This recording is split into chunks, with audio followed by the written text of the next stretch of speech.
News 18 digital ಕಂಟೆಂಟ್ಗೆ ಸ್ವಾಗತ. ನಾನು ದುರ್ಗಪ್ಪ ಹೊಸ್ಮನಿ. ವೀಕ್ಷಕರೇ, ಬ್ರಿಮ್ಸ್ ಆಸ್ಪತ್ರೆ ಒಂದಿಲ್ಲೊಂದು ವಿವಾದಕ್ಕೆ ಸಿಲುಕ್ತಾ ಇರತಕ್ಕಂಥದ್ದು. ಈ ಒಂದು ಆಸ್ಪತ್ರೆ ಪದೇ ಪದೇ ವಿವಾದಕ್ಕೆ ಸಿಲುಕ್ತಾ ಇರೋ ಹಿನ್ನೆಲೆಯಲ್ಲಿ ಇಲ್ಲಿನ ಜಿಲ್ಲಾ ಉಸ್ತುವಾರಿ ಸಚಿವರಿಗೆ ತೀವ್ರ ಮುಖಭಂಗವನ್ನುಂಟು ಮಾಡಿರ್ತಕ್ಕಂಥದ್ದು ಮತ್ತು ಮುಜುಗರವನ್ನುಂಟು ಮಾಡಿರ್ತಕ್ಕಂಥದ್ದು. ಹೀಗಾಗಿ ಈ ಒಂದು ಆಸ್ಪತ್ರೆಗೆ ಹೊಸ ಕಾಯಕಲ್ಪ ಕಲ್ಪಿಸಲಿಕ್ಕೆ ಈಗ ಜಿಲ್ಲಾ ಉಸ್ತುವಾರಿ ಸಚಿವರು ಮುಂದಾಗಿರ್ತಕ್ಕಂಥದ್ದು. ಈ ನಿಟ್ಟಿನಲ್ಲಿ ಈಗಾಗಲೇ ವೈದ್ಯಕೀಯ ಶಿಕ್ಷಣ ಸಚಿವ ಡಾಕ್ಟರ್ ಶರಣ್ ಪ್ರಕಾಶ್ ಪಾಟೀಲ್ ಅವರಿಗೆ ಒಂದು ವಿವರವಾದ ಒಂದು ಪತ್ರವನ್ನು ಬರೆಯುವ ಮೂಲಕ ಇಲ್ಲಿನ ಆಸ್ಪತ್ರೆಗೆ ಹೊಸ ಕಾಯಕಲ್ಪ ಕಲ್ಪಿಸುವ ಒಂದು ನಿಟ್ಟಿನಲ್ಲಿ ಮುಂದಾಗಿರ್ತಕ್ಕಂಥದ್ದು. ಹಾಗಿದ್ರೆ ಈ ಒಂದು ಆಸ್ಪತ್ರೆಗೆ ಯಾಕೆ ಕಾಯಕಲ್ಪ ಕಲ್ಪಿಸಲಿಕ್ಕೆ ಜಿಲ್ಲಾ ಉಸ್ತುವಾರಿ ಸಚಿವರು ಮುಂದಾದರೂ, ಅಷ್ಟಕ್ಕೂ ಇಲ್ಲಿ ಈ ಆಸ್ಪತ್ರೆಯಲ್ಲಿ ಆಗ್ತಾ ಇರೋದಾದರೂ ಏನು ಸಮಸ್ಯೆಗಳು ಅನ್ನೋದು ಗೊತ್ತಾಗಬೇಕಾ? ಹಾಗಿದ್ರೆ ಈ ಸ್ಟೋರಿ ನೋಡಿ. ನಿರ್ಭೀತ, ನಿಷ್ಪಕ್ಷಪಾತ, ವಿಶ್ವಾಸಾರ್ಹ ಸುದ್ದಿಗಳಿಗೆ ಮತ್ತೊಂದು ಹೆಸರಾಗಿರೋ ನ್ಯೂಸ್ 18 ಕನ್ನಡ ಈಗ ಆಪ್ನಲ್ಲೂ ಲಭ್ಯ ಇದೆ. ದಯವಿಟ್ಟು ಇಲ್ಲಿರೋ QR ಕೋಡ್ ಅನ್ನು ಸ್ಕ್ಯಾನ್ ಮಾಡಿಕೊಂಡು ಆಪ್ ಡೌನ್ಲೋಡ್ ಮಾಡೋದಕ್ಕೆ ಮರಿಬೇಡಿ. ನಿಮ್ಮ ಬೆಂಬಲ ಹೀಗೆ ಸದಾ ನಮ್ಮೊಂದಿಗಿರಲಿ. ಧನ್ಯವಾದ. ವೀಕ್ಷಕರೇ, ಬೀದರ್ನ ಬ್ರಿಮ್ಸ್ ಆಸ್ಪತ್ರೆ 2017ರಲ್ಲೇ ಉದ್ಘಾಟನೆಯಾಗಿ ಅಂದಿನಿಂದ ಇಂದಿನವರೆಗೂ ಕೂಡ ಒಂದಿಲ್ಲೊಂದು ಸುದ್ದಿಯಲ್ಲಿರ್ತಕ್ಕಂಥದ್ದು ಮತ್ತು ಪದೇ ಪದೇ ವಿವಾದಕ್ಕೆ ಹಲವು ಆರೋಪಗಳು ಕೇಳಿ ಬರ್ತಾ ಇರೋ ಹಿನ್ನೆಲೆಯಲ್ಲಿ ಹೊಸದೊಂದು ಕಾಯಕಲ್ಪ ಕಲ್ಪಿಸಲಿಕ್ಕೆ ಈಗ ಬೀದರ್ನ ಜಿಲ್ಲಾ ಉಸ್ತುವಾರಿ ಸಚಿವರಾಗಿರ್ತಕ್ಕಂಥ ಈಶ್ವರ್ ಖಂಡ್ರೆ ಅವರು ಮುಂದಾಗಿರ್ತಕ್ಕಂಥದ್ದು. ಯಾಕೆ ಈ ಒಂದು ಆಸ್ಪತ್ರೆಗೆ ಕಾಯಕಲ್ಪ ಕಲ್ಪಿಸಬೇಕು ಅನ್ನೋ ಒಂದು ಆಲೋಚನೆಯನ್ನು ಜಿಲ್ಲಾ ಉಸ್ತುವಾರಿ ಸಚಿವರು ಮತ್ತು ಸರ್ಕಾರ ಮಾಡಿದೆ ಅನ್ನೋದನ್ನು ನೋಡ್ತಾ ಹೋಗೋದಾದರೆ, ವೀಕ್ಷಕರೇ, ಬೀದರ್ನ ಬ್ರಿಮ್ಸ್ ಆಸ್ಪತ್ರೆಯಲ್ಲಿ ಪ್ರತಿನಿತ್ಯ ಸಾವಿರಾರು ರೋಗಿಗಳು ಇವತ್ತು ಆಸ್ಪತ್ರೆಗೆ ಚಿಕಿತ್ಸೆಗೆ ಅಂತ ಬರ್ತಾರೆ. ಆದರೆ ಅಲ್ಲಿನ ಆಸ್ಪತ್ರೆಯಲ್ಲಿ ಇರ್ತಕ್ಕಂಥ ಚಿಕಿತ್ಸೆಗೆ ಬರ್ತಕ್ಕಂಥ ರೋಗಿಗಳಿಗೆ ಸರಿಯಾದ ಚಿಕಿತ್ಸೆಯನ್ನು ನೀಡ್ತಾ ಇಲ್ಲ ಅನ್ನೋ ಒಂದು ಆರೋಪ. ಮತ್ತು ಈ ಹಿಂದೆ 40 ವೈದ್ಯರನ್ನು ನೇಮಕ ಮಾಡ್ಕೊಂಥ ಸಂದರ್ಭದಲ್ಲಿ ಸರ್ಕಾರದ ನಿಯಮಗಳನ್ನು ಗಾಳಿಗೆ ತೂರಿ ವೈದ್ಯರನ್ನು ನೇಮಕ ಮಾಡಿದ್ದಾರೆ ಅನ್ನೋ ಒಂದು ಗಂಭೀರ ಆರೋಪಗಳು. ಅಷ್ಟೇ ಅಲ್ಲ, ಅವರು ನೇಮಕ ಮಾಡಿಕೊಂಡಿರೋದು ಅಷ್ಟೇ ಅಲ್ಲ, 9 ತಿಂಗಳ ಸಂಬಳವನ್ನು ನೀಡಿಲ್ಲ ಮತ್ತು ಡಿ ದರ್ಜೆ ನೌಕರರಿಗೂ ಕೂಡ ಸಂಬಳವನ್ನು ನೀಡಿಲ್ಲ. ಮತ್ತು 40 ವೈದ್ಯರನ್ನು ಸಂಬಳ ನೀಡದೆ ಈಗ ವಜಾ ಮಾಡಿರತಕ್ಕಂಥದ್ದು ಸಾಕಷ್ಟು ಚರ್ಚೆಗೆ ಈಡು ಮಾಡಿರ್ತಕ್ಕಂಥದ್ದು. ಬೀದರ್ನ ಬ್ರಿಮ್ಸ್ ಆಸ್ಪತ್ರೆ ಏನಿದೆ, ಇದು ಮೊದಲೇ ಬಾವಿಯ ಮೇಲೆ ಕಟ್ಟಡವನ್ನು ಕಟ್ಟಿದೆ ಅಂತ ಹೇಳಲಾಗ್ತಾ ಇದೆ. ಈ ಒಂದು ಕಟ್ಟಡ ಬಾವಿ ಮೇಲೆ ಕಟ್ಟಿರುವ ಹಿನ್ನೆಲೆಯಲ್ಲಿ ಇವತ್ತು ನೆಲಮಹಡಿಯಲ್ಲಿ ನೀರಿನ ಬುಗ್ಗೆಗಳು ಏಳ್ತಾ ಇರತಕ್ಕಂಥದ್ದು. ವರ್ಷದ 12 ತಿಂಗಳು ಕೂಡ ಆ ನೆಲಮಹಡಿಯಲ್ಲಿ ನೀರು ಸಂಗ್ರಹಗೊಂಡು ಇವತ್ತು ಆಸ್ಪತ್ರೆಗೆ ಆತಂಕವನ್ನುಂಟು ಮಾಡ್ತಕ್ಕಂಥ ಪರಿಸ್ಥಿತಿ ಇರತಕ್ಕಂಥದ್ದು. ಈ ನಿಟ್ಟಿನಲ್ಲಿ ನ್ಯೂಸ್ 18 ಕೂಡ ಸತತವಾಗಿ ಸುದ್ದಿಯನ್ನು ಮಾಡಿತ್ತು. ಅದಾದ ಮೇಲೆ ಜಿಲ್ಲಾ ಉಸ್ತುವಾರಿ ಸಚಿವ ಈಶ್ವರ್ ಖಂಡ್ರೆ, ಡಾಕ್ಟರ್ ಶರಣ್ ಪ್ರಕಾಶ್ ಪಾಟೀಲ್ ಆದಿಯಾಗಿ ಎಲ್ಲ ಅಧಿಕಾರಿಗಳು ಬೀದರ್ನ ಬ್ರಿಮ್ಸ್ ಆಸ್ಪತ್ರೆ ನೆಲಮಹಡಿಯನ್ನು ವೀಕ್ಷಣೆ ಮಾಡಿದ್ರು. ಈ ಸಂದರ್ಭದಲ್ಲಿ ಈಗಿರ್ತಕ್ಕಂಥ ಬೀದರ್ನ ಬ್ರಿಮ್ಸ್ ಆಸ್ಪತ್ರೆಯ ನಿರ್ದೇಶಕರಾಗಿರ್ತಕ್ಕಂಥ ಡಾಕ್ಟರ್ ಶಿವಕುಮಾರ್ ಶೆಟ್ಕರ್ ಅವರಿಗೆ ಸಚಿವರು ಖಡಕ್ಕಾಗಿ ನಿರ್ದೇಶನ ಕೊಟ್ಟಿದ್ರು. ಇದಕ್ಕೆ ಒಂದು ಕ್ರಿಯಾ ಯೋಜನೆಯನ್ನು ಸಿದ್ಧಪಡಿಸಿ ಶೀಘ್ರವೇ ಈ ಒಂದು ಸಮಸ್ಯೆಯನ್ನು ಸರಿಪಡಿಸಬೇಕು ಅನ್ನೋ ಒಂದು ಸೂಚನೆಯನ್ನು ಕೊಟ್ಟಿದ್ರು. ಆದರೆ ಎಲ್ಲೋ ಒಂದು ಕಡೆ ಅದಕ್ಕೆ ಬೇಕಾದಂಥ ಹಣವನ್ನು ಹೊಂದಿಸಲಿಕ್ಕೆ ಬ್ರಿಮ್ಸ್ ಆಸ್ಪತ್ರೆಗೆ ಸಾಧ್ಯ ಆಗಿಲ್ಲ ಅಂತ ಕಾಣಿಸುತ್ತೆ. ಹೀಗಾಗಿ ಸಚಿವರು ಕೆಲ ತಿಂಗಳ ಹಿಂದೆ ನೀಡಿರ್ತಕ್ಕಂಥ ಆ ಒಂದು ಸೂಚನೆಯನ್ನು ಇಲ್ಲಿವರೆಗೂ ಕೂಡ ಪಾಲಿಸಿಲ್ಲ ಮತ್ತು ನೆಲಮಹಡಿಯನ್ನು ಸರಿಪಡಿಸಿಲ್ಲ. ಸರ್ಕಾರಿ ಆಸ್ಪತ್ರೆಗೆ ಅಂತ ಬರ್ತಕ್ಕಂಥ ಬಡ ರೋಗಿಗಳಿಗೆ ಯೋಗ್ಯವಾದಂಥ ಚಿಕಿತ್ಸೆಯನ್ನು ಕೊಡಿಸಬೇಕು ಮತ್ತು ಉತ್ತಮವಾದಂಥ ಚಿಕಿತ್ಸೆಯನ್ನು ಕೊಡಿಸಬೇಕು ಮತ್ತು ಅಲ್ಲಿರ್ತಕ್ಕಂಥ ಸಮಸ್ಯೆಗಳನ್ನು ಪರಿಹಾರ ಮಾಡಬೇಕು ಅನ್ನೋ ಒಂದು ನಿಟ್ಟಿನಲ್ಲಿ ಈಗ ಹೊಸ ಕಾಯಕಲ್ಪ ಕಲ್ಪಿಸಲಿಕ್ಕೆ ಸಚಿವರು ಮುಂದಾಗಿರ್ತಕ್ಕಂಥದ್ದು. ಹಾಗಿದ್ರೆ ಸಚಿವರು ಏನು ಹೇಳಿದ್ದಾರೆ ಅನ್ನೋದನ್ನು ಒಂದು ಸಾರಿ ನೋಡ್ಕೊಂಡು ಬರೋಣ ಬನ್ನಿ. ಬ್ರಿಮ್ಸ್ ಆಸ್ಪತ್ರೆ ಇತ್ತೀಚೆಗೆ ಒಂದಿಲ್ಲ ಒಂದು ವಿವಾದಕ್ಕೆ ಸಿಲುಕ್ತಾ ಇರ್ತಕ್ಕಂಥದ್ದು ನಾವು ನೋಡಿದ್ದೇವೆ. ಅವ್ಯವಸ್ಥೆ ಆಗರ ಬ್ರಿಮ್ಸ್ ಎಂದೆಲ್ಲ ಶೀರ್ಷಿಕೆ ಎಲ್ಲ ಬರ್ತಾ ಇದೆ. ಹೋದ ಸಲ ನಾನು ಖುದ್ದಾಗಿ ಹೋಗಿ ಭೇಟಿ ಕೊಟ್ಟು ನೆಲಮಡಿಯಲ್ಲಿ ನೀರಿದೆ, ಇದಕ್ಕೆ ಸರಿಪಡಿಸಬೇಕು ಅಂತ ತಾಕೀತು ಮಾಡಿದ್ದೆ. ಮಾಡ್ತೀವಿ ಅಂತೇಳಿ ಹೇಳಿ ಅಲ್ಲಿ ನಿರ್ದೇಶಕರು ಇಲ್ಲಿವರೆಗೆ ಅದನ್ನು ಸರಿಪಡಿಸಿಲ್ಲ. ಇಲ್ಲ, ಇದೇ ರೀ ದುಡ್ಡು ಸರ್ಕಾರ ಅವ್ರ ಹತ್ರನೇ 1 ಕೋಟಿ ಇತ್ತು ಗೊತ್ತಾ.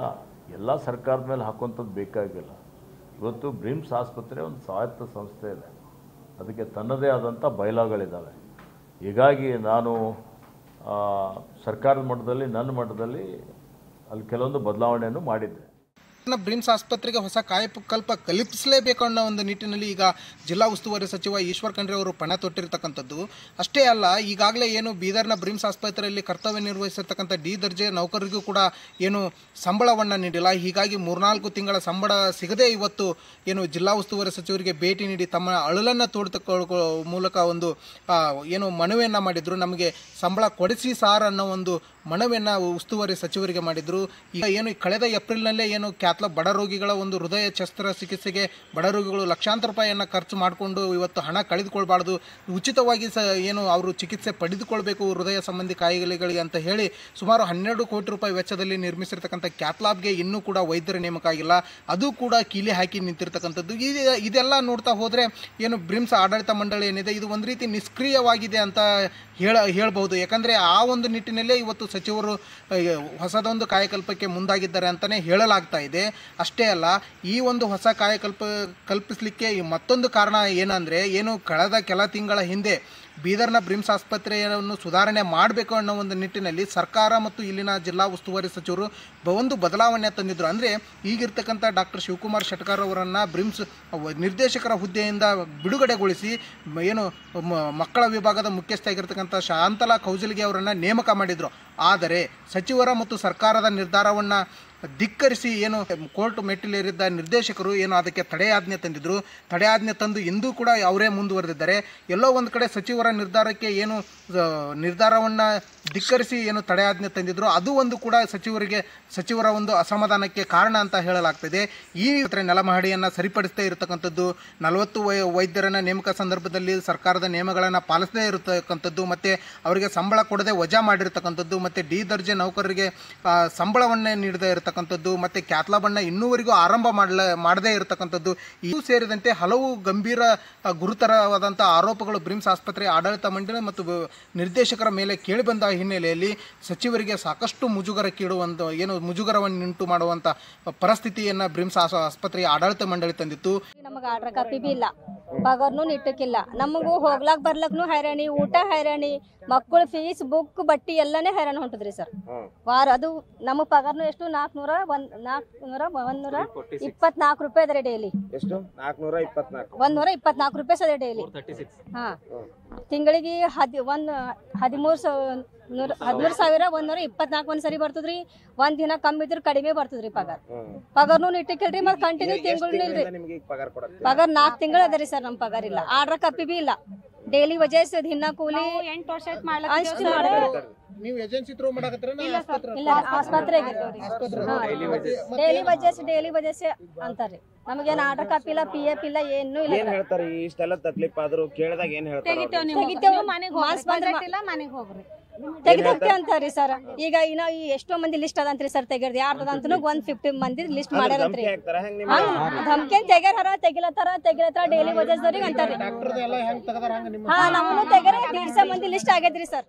ಈ ನಿಟ್ಟಿನಲ್ಲಿ ಹೊಸದೊಂದು ಕಲ್ಪಿಸಲೇಬೇಕು ಅಂತ ಜಿಲ್ಲಾ ಉಸ್ತುವಾರಿ ಸಚಿವರು ಮುಂದಾಗಿ ಇವತ್ತು ಭರವಸೆಯನ್ನು ಕೂಡ ನೀಡಿರ್ತಕ್ಕಂಥದ್ದು. ಮತ್ತು ಬ್ರಿಮ್ಸ್ ಆಸ್ಪತ್ರೆಗೆ ಹೊಸದೊಂದು ಕಲ್ಪಿಸುವ ಒಂದು ಅರ್ಥ ಈಗಾಗಲೇ ಚರ್ಚೆಗೀಡಾಗಿರ್ತಕ್ಕಂಥದ್ದು. ಅಂದರೆ ಬ್ರಿಮ್ಸ್ ಆಸ್ಪತ್ರೆಯ ನಿರ್ದೇಶಕರನ್ನು ಬದಲಾವಣೆ ಮಾಡ್ತಾರೆ ಅನ್ನೋ ಒಂದು ಚರ್ಚೆಗಳು ಕೂಡ ಇರತಕ್ಕಂಥದ್ದು. ಮತ್ತು ಈ ಒಂದು ನಿರ್ದೇಶಕ ಹುದ್ದೆಗಳಿಗೆ ಮಹಿಳಾ ಅಧಿಕಾರಿಗಳನ್ನು, ಮಹಿಳಾ ವೈದ್ಯರನ್ನು ತರಲಿಕ್ಕೆ ಈಗ ಉಸ್ತುವಾರಿ ಸಚಿವರು ಮತ್ತು ಸರ್ಕಾರ ಮುಂದಾಗಿದೆ ಅಂತ ಹೇಳ್ತಾ ಇದ್ದಾರೆ. ಬೀದರ್ನ ಬ್ರಿಮ್ಸ್ ಆಸ್ಪತ್ರೆಯನ್ನು ಸುಧಾರಣೆ ಮಾಡಬೇಕು, ಬಡ ರೋಗಿಗಳಿಗೆ ಉತ್ತಮವಾದಂಥ ಚಿಕಿತ್ಸೆ ಸಿಗಲಿಕ್ಕೆ ಏನೆಲ್ಲ ಜಿಲ್ಲಾಡಳಿತ ಮತ್ತು ಸರ್ಕಾರದಿಂದ ನೆರವಾಗಬೇಕು, ಆ ನಿಟ್ಟಿನಲ್ಲಿ ಸಚಿವರು ನಿರ್ಧಾರವನ್ನು ಕೈಗೊಳ್ಳುತ್ತಾ ಇದ್ದಾರೆ.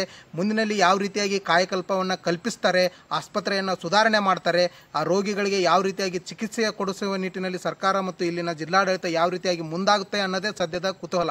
ಇದಿಷ್ಟು ಇವತ್ತಿನ ಸ್ಟೋರಿ. ಮತ್ತೊಂದು ಸ್ಟೋರಿಯೊಂದಿಗೆ ಬರ್ತೀನಿ. ಅಲ್ಲಿವರೆಗೆ ನೋಡ್ತಾ ಇರಿ ನ್ಯೂಸ್ 18 ಕನ್ನಡ. ಜಾಲ ನಮ್ಮದು, ಬಲ ನಿಮ್ಮದು. ನಿರ್ಭೀತ, ನಿಷ್ಪಕ್ಷಪಾತ, ವಿಶ್ವಾಸಾರ್ಹ ಸುದ್ದಿಗಳಿಗೆ ಮತ್ತೊಂದು ಹೆಸರಾಗಿರೋ ನ್ಯೂಸ್ 18 ಕನ್ನಡ ಈಗ ಆಪ್ನಲ್ಲೂ ಲಭ್ಯ ಇದೆ. ದಯವಿಟ್ಟು ಇಲ್ಲಿರೋ QR ಕೋಡ್ ಅನ್ನು ಸ್ಕ್ಯಾನ್ ಮಾಡಿಕೊಂಡು ಆಪ್ ಡೌನ್ಲೋಡ್ ಮಾಡೋದಕ್ಕೆ ಮರಿಬೇಡಿ. ನಿಮ್ಮ ಬೆಂಬಲ ಹೀಗೆ ಸದಾ ನಮ್ಮೊಂದಿಗಿರಲಿ. ಧನ್ಯವಾದ.